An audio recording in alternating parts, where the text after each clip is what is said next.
Bueno, muy bienvenidos a este espacio. La Universidad Católica de Valparaíso les comenta las cosas que está haciendo en nuestra gestión académica tan importante, tan relevante, reconocida internacionalmente también.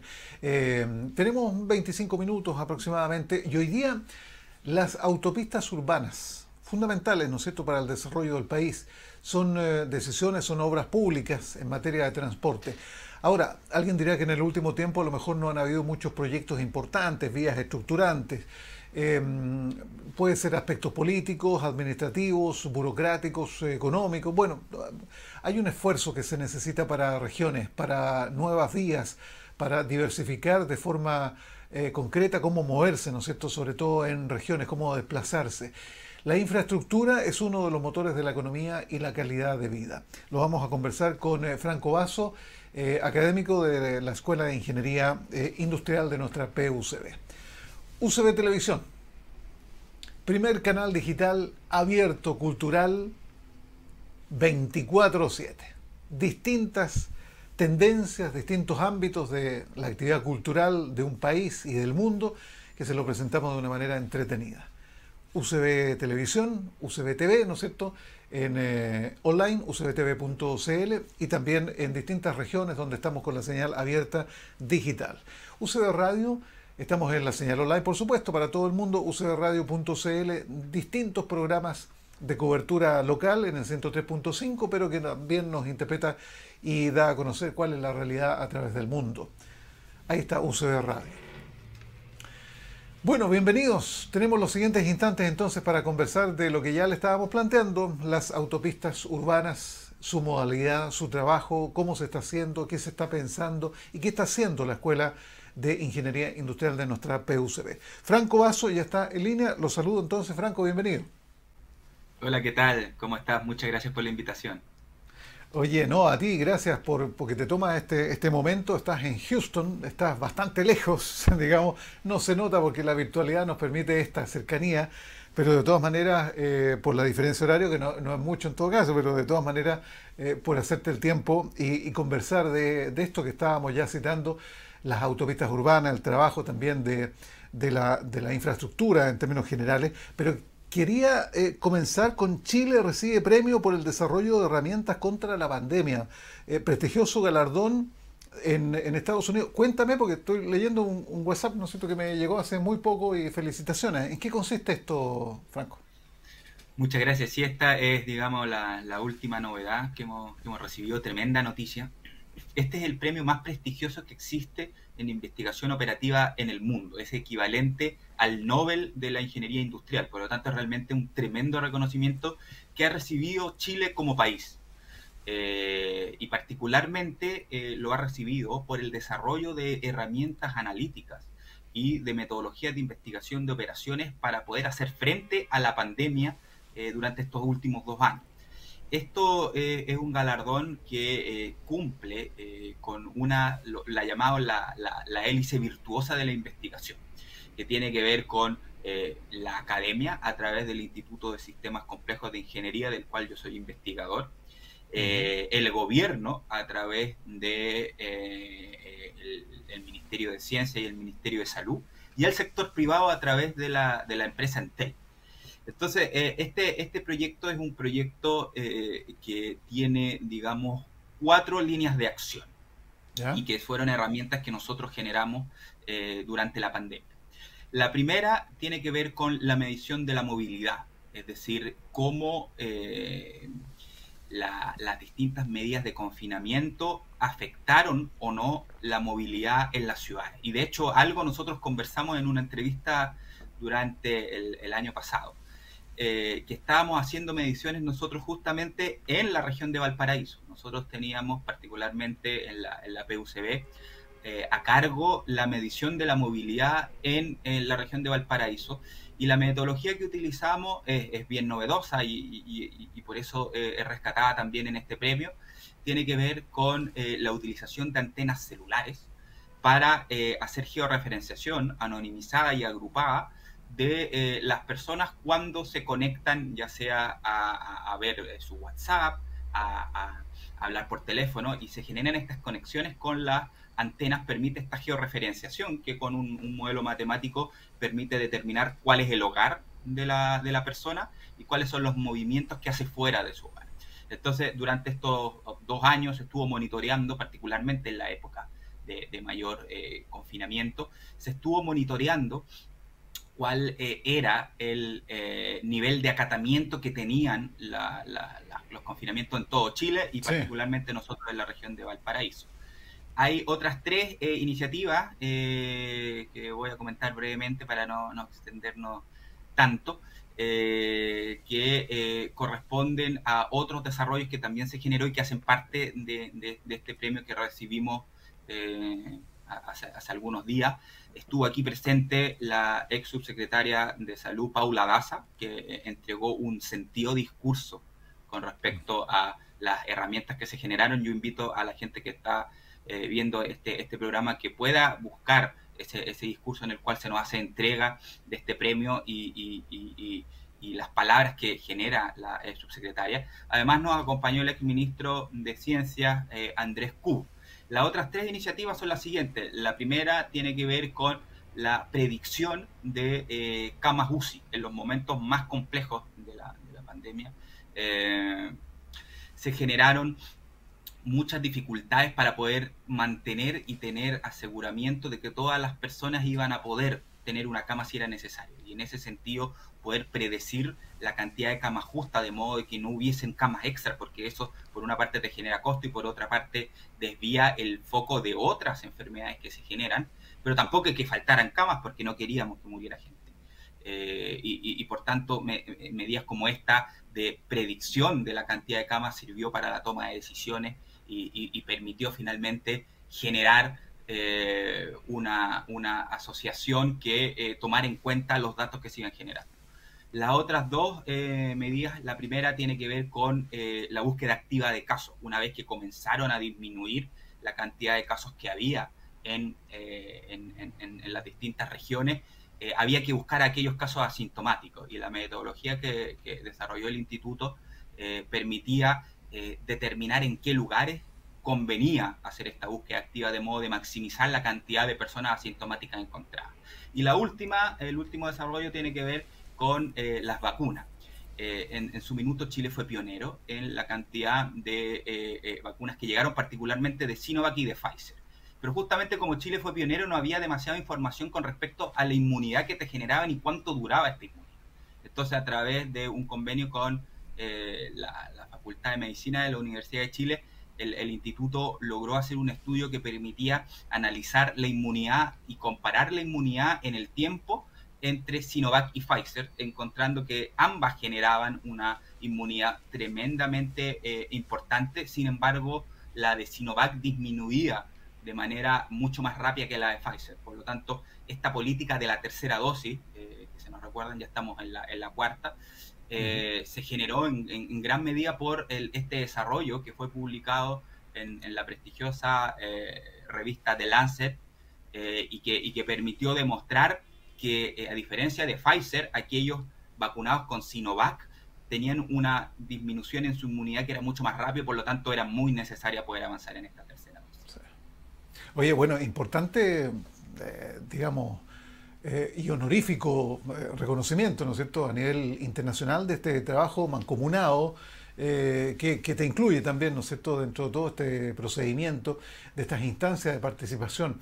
Es un reconocimiento de un estímulo, de un premio que viene de hace tiempo que se está entregando, ¿no es cierto? Tengo entendido que en los años 70 que comenzó a entregarse ahí este estímulo, y que viene a resaltar todo lo que se ha hecho en este trabajo local. Así que eso, todos los que participaron de una u otra manera, yo creo que es un reconocimiento sumamente importante. Sí, por cierto, este es un premio, como bien decías tú, que entrega Informs, que es la Sociedad Norteamericana de Investigación de Operativa. Se llama el premio Franz Edelman, que reconoce a los mejores desarrollos en técnicas de investigación de operaciones y de analytics, es decir, técnicas de machine learning, técnicas de optimización. Y la competencia que tuvimos era no menor. Dentro de las otras, eran 6 en proyectos en total, y nuestra competencia era la empresa Janssen, que generó la vacuna de Johnson y Johnson, en conjunto con el MIT, por una parte, empresas tan grandes como General Motors, Alibaba, la empresa en temas de producción animal de Merck, un organismo del gobierno de los Estados Unidos, el US Census Bureau, que presentó un desarrollo muy interesante con respecto a la optimización del proceso de censo y la digitalización de su proceso de censo. Por lo tanto, los competidores eran de primer nivel. Cuando el equipo Chile llegó acá a Houston, veía con cierta dificultad los tremendos trabajos que habían habido y por lo tanto ganar a esos países con esos financiamientos, porque a diferencia de lo que pasó acá, que no existía un financiamiento, digamos, directo, sino se hizo esencialmente con la buena voluntad y el espíritu de tratar de ayudar en esta época de pandemia. Los otros tenían inversiones millonarias para estas cosas. Por lo tanto, yo creo que es un doble mérito de Chile, un doble mérito de nosotros todos los que estamos vivimos en ese país muy lejano, de haber logrado esta asociación triple entre el Estado, entre las universidades, entre el sector público, para poder afrontar en un minuto que fue muy duro y poder tomar decisiones que se hicieran en base a la evidencia.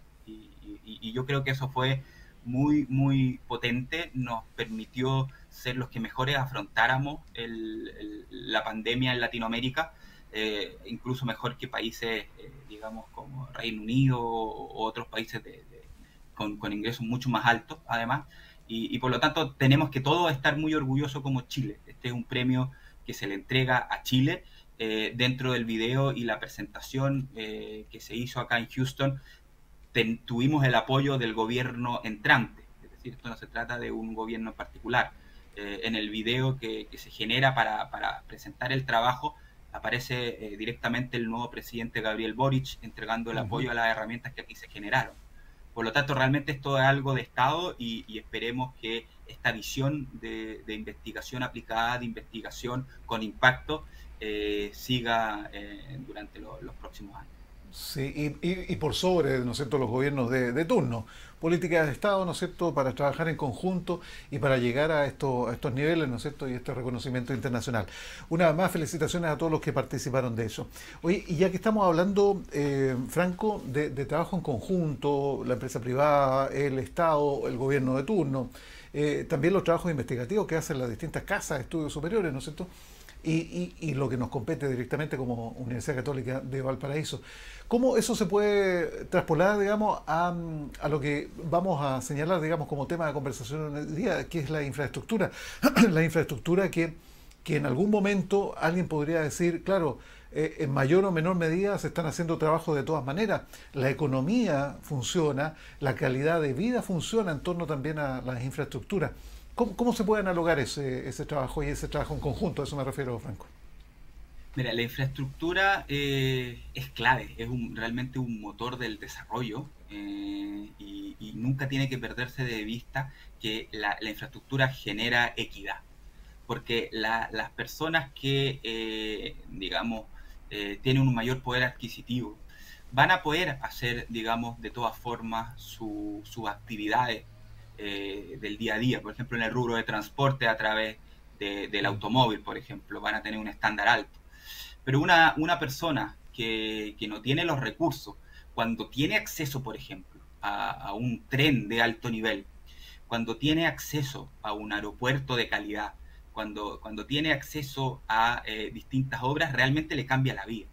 Por lo tanto, la infraestructura es algo que es clave y que, por ejemplo, resultó clave también en este premio que ganamos a través de la información clave que tuvimos de Entel.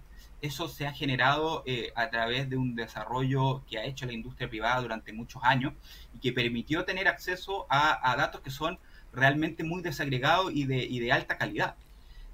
Nosotros también en la Católica de Valparaíso hemos hecho uso de datos que se generan a través de infraestructura avanzada, como por ejemplo datos que provienen de autopistas.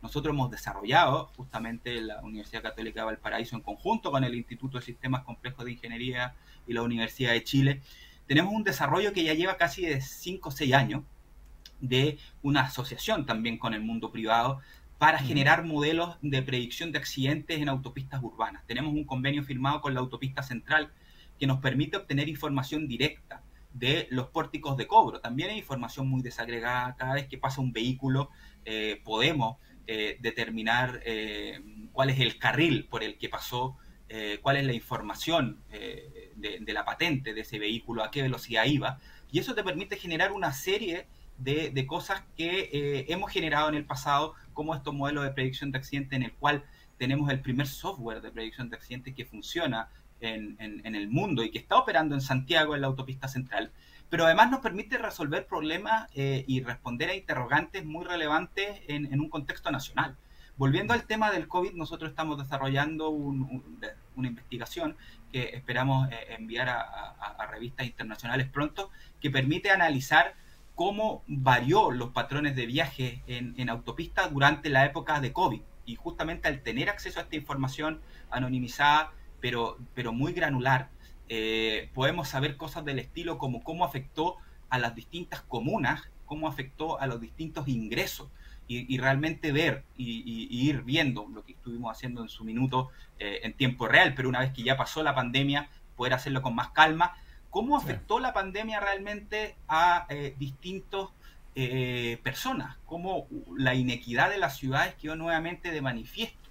Y esto se puede lograr con los datos que provee esta infraestructura y que en su minuto tuvo, digamos, un desarrollo tremendo. Las autopistas urbanas, por ejemplo, en el caso de Santiago, los aeropuertos, los hospitales, se hicieron a través de una ley de concesiones que en su minuto fue muy exitosa, particularmente durante los gobiernos de Eduardo Frei y Ricardo Lagos, pero que no hemos ido quedando atrás, no se han hecho las mismas inversiones durante los últimos gobiernos, y llegó la hora realmente de volver a poner el foco en la infraestructura como motor de crecimiento, motor de equidad, y que estas obras públicas realmente puedan tener la velocidad que la gente requiere.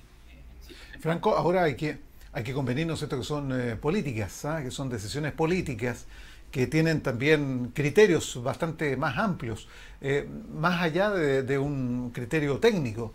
Y eso, digamos, es un punto en contra o a favor, dependiendo, ¿no es cierto?, de cómo se observe. Ahora, eso es efectivo. No se han hecho grandes inversiones en el último tiempo. El Ministerio de Obras Públicas, a través de Juan Carlos García, que es el nuevo ministro, ¿no es cierto?, secretario de Estado, ha señalado que efectivamente van a haber... exactamente. Exactamente, lo hemos conversado en versiones pasadas con colegas tuyos. Y bueno, ha hecho hincapié en esto, ¿no es cierto?, del tren Santiago-Valparaíso, Valparaíso-Santiago, pero también chequear cómo está el proceso de las autopistas y de estas concesiones. Y a los que más ganan, digamos, las concesiones que más ganan, traspasárselas a las que menos ganan. Entonces, ser equitativo para que el precio no suba en las autopistas. Bueno, hay que hacer todo un trabajo ahí absolutamente franco, ¿eh? Sí, y tenemos buenas expectativas con el nuevo ministro. El nuevo ministro ha dado cuenta, por ejemplo, que quiere empujar fuertemente el modo de transporte sobre rieles. Y en el programa de Gabriel Boric había un fuerte ímpetu para poder realizar un desarrollo de infraestructura en el tren. Y esperemos que uno de los proyectos emblemáticos que ha sido estudiado y archiestudiado y que ahora está teniendo ya valores positivos hace rato, que es el tren rápido entre Santiago y Valparaíso, por fin pueda entrar a un proceso de licitación. Sí. Actualmente está definido como un proyecto de interés público. Se han estado haciendo los estudios por parte de las empresas que presentaron inicialmente este proyecto, y lo que esperamos es que muy prontamente esos estudios terminen para que se pueda llamar a una licitación internacional que ya ponga plazos, y una vez que se asigne podamos tener una fecha estimada de construcción y de información fidedigna de cuándo podemos realmente contar con este tren. Así como ese, hay otro infraestructura muy clave en otras regiones. Yo creo que aquí la clave va a estar en regiones. lo hemos dicho en otras oportunidades, lo hemos planteado en distintos espacios. Yo creo que si bien Santiago tiene varias deudas pendientes todavía, la deuda que tenemos con las regiones es tremenda. Por supuesto. Y particularmente en infraestructura, te pongo un ejemplo, la Ruta 5, que en el caso de Santiago tiene un estándar de autopista urbana a través de la autopista central. En el caso de las otras ciudades, se me viene a la cabeza, por ejemplo, Coquimbo La Serena, que la atraviesa por la mitad. La Ruta 5 se transforma en una avenida Sí. normal, no muy distinto de cómo podría ser la avenida. Con otros estándares que No sé, tenemos aquí en Santiago, en otro lugar, ¿no? exactamente. Y por lo tanto, esa inequidad se ve también en el desarrollo de proyectos ferroviarios. Una línea de metro, digamos, puede costar, digamos, dependiendo del tamaño, pero puede costar entre 2.500, incluso hasta 3.000 millones de dólares. Así Con el es. 10% de ese valor, tú puedes construir un tranvía de alto estándar entre Coquimbo y La Serena. Con valores similares puedes generar extensiones relevantes al metro de Valparaíso o al biotren, o avanzar en el desarrollo de un teleférico entre Iquique y Alto Hospicio, o un tranvía entre Puerto Montt y Puerto Vara. Por lo tanto, llegó la hora realmente de descentralizar la infraestructura y que Sí. podamos avanzar también en generar autopistas de primer nivel en otros lugares que no sea Santiago. Lamentablemente en ese punto sí el gobierno tiene ciertas diferencias. Ellos no ven la necesidad de seguir expandiendo la red de autopistas urbanas. Yo creo que eso es un error. En el caso de la ciudad de Santiago, las autopistas urbanas le cambiaron la cara, permitieron generar otro nivel de estándar, no solamente para el transporte privado, sino también para el transporte de carga. El transporte de carga muchas veces es el pariente pobre del Ministerio de Transporte y Telecomunicaciones. Y la carga es clave para que todos podamos tener los productos y podamos mantener una cadena logística que sea relativamente barata y nos permita ahora ir a comprar un aceite que actualmente tiene Está precios bien caro. exorbitantes. Gran parte de ese precio se genera por ineficiencia en la cadena logística, en Sí. nuestros puertos. ¿Cuánto tiempo llevamos discutiendo la necesidad de expandir nuestros puertos?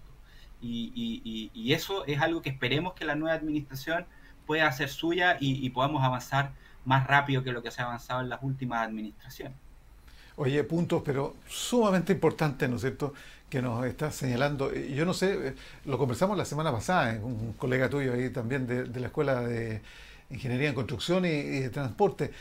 Tengo la sensación, y yo creo que se comparte también en muchos aspectos, que siempre estamos atrasados, siempre estamos al debe con la infraestructura. Claro, ahora estamos pensando en el tren cuando ya no se da más, ¿no es cierto? Y vamos a tener que esperar para que se ejecute esto por lo menos una década, o un poquito menos, un poquito más.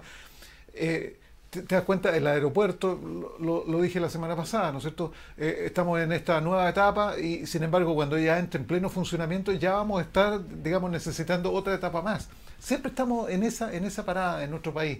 ¿Cómo podemos cambiar esa mentalidad, Franco? Es muy cierto lo que tú realmente dices. En Chile siempre tenemos la visión cortoplacista de qué es lo que necesitamos en este minuto, digamos. Y justamente el aeropuerto de Santiago es uno de los grandes ejemplos. Eh, no sé, hace poco, hace algunos meses, se inauguró el Terminal 2, que va a ser el nuevo terminal internacional, dejando el antiguo terminal para vuelos nacionales. Es una infraestructura de muy buen nivel, realmente está a niveles internacionales en términos de calidad.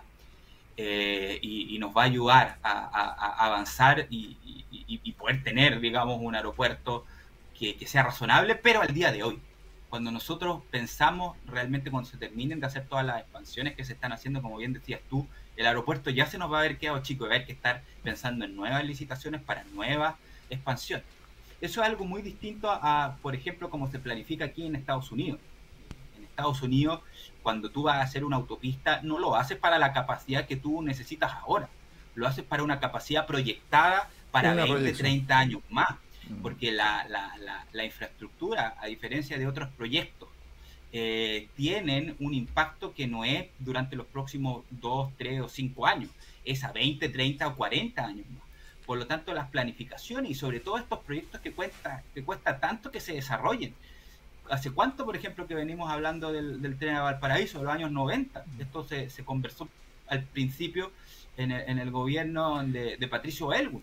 Sí. Entonces, eso tiene que ser mucho más rápido. Las decisiones tienen que tomarse con anticipación y cuando se toman, tiene que hacerse con capacidades que realmente permitan satisfacer demandas a 20 o 30 años y no que se nos queden chicas apenas estén en operación. Eso no puede volver a pasar y esperemos que tengamos esta visión para poder adelantarnos a los problemas y no estar siempre apagando incendios. Oye, Franco, ya hemos detectado el problema. Sabemos y entendemos que estamos atrasados en muchas materias, ¿no es cierto?, de infraestructura y trabajo en esto. Ahora, si pudiésemos ya detectar el problema, ¿no es cierto?, ¿cómo podemos solucionarlo? Aquí hay una mirada política, necesariamente política, atraviesa por un tema económico, técnico. ¿Cuál es el punto? Porque identificado el problema, ¿no es cierto?, si llegamos a la raíz podemos llegar a tomar mejores decisiones. Yo creo que hay varias cosas que tienen que mejorar en nuestra administración pública. Y una central que también se ha planteado muchísimo, digamos, en los últimos gobiernos, tiene que ver con cómo se calcula el beneficio social de los proyectos. Todos los proyectos que tienen algún tipo de subsidio estatal tienen que pasar por un proceso de evaluación social de proyectos, que tiene que permitir generar valores de rentabilidad social positivos.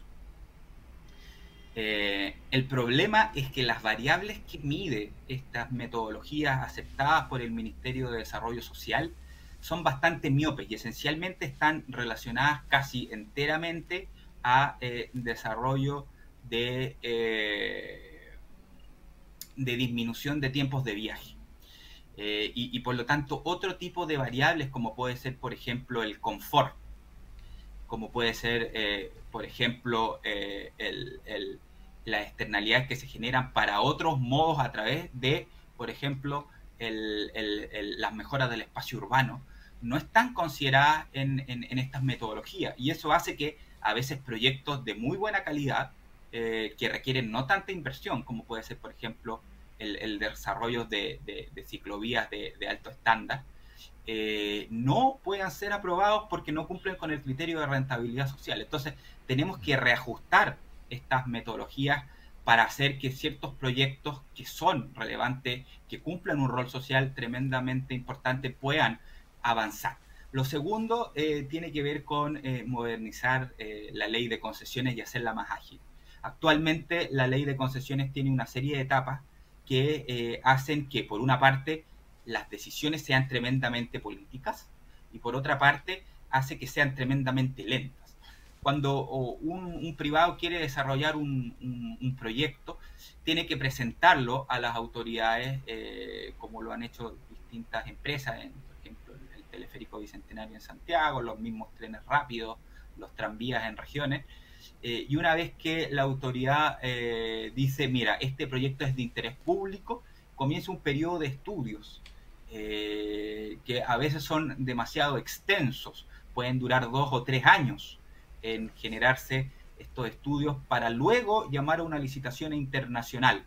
El problema es justamente muchas veces de orden político, porque muchas decisiones de declaración de interés público demoran más allá de lo que corresponde y muchas veces una vez que se generan los estudios, el proceso de llamar a licitación demora 2 o 3 años extra que lo que debería llamar simplemente por temas de decisión política.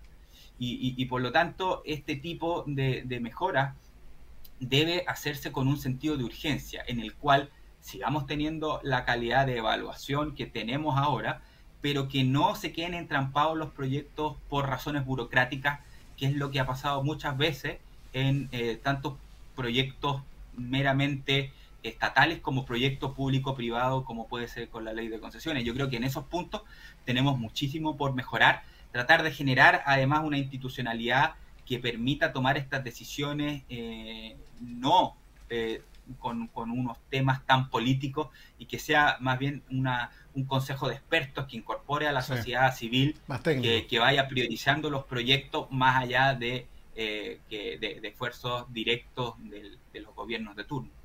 Sí.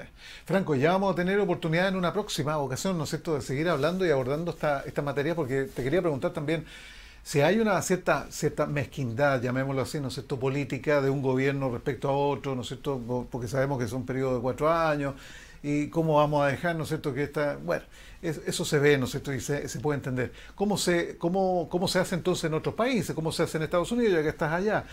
Lo dejamos pendiente para una próxima porque de verdad nos pilló la hora. Te quiero agradecer, felicitaciones por todo el trabajo que se está desarrollando allá en nombre también de la Universidad Católica de Valparaíso, y espero que tengamos un próximo reencuentro lo antes posible, digamos, para abordar estas materias que quedaron pendientes.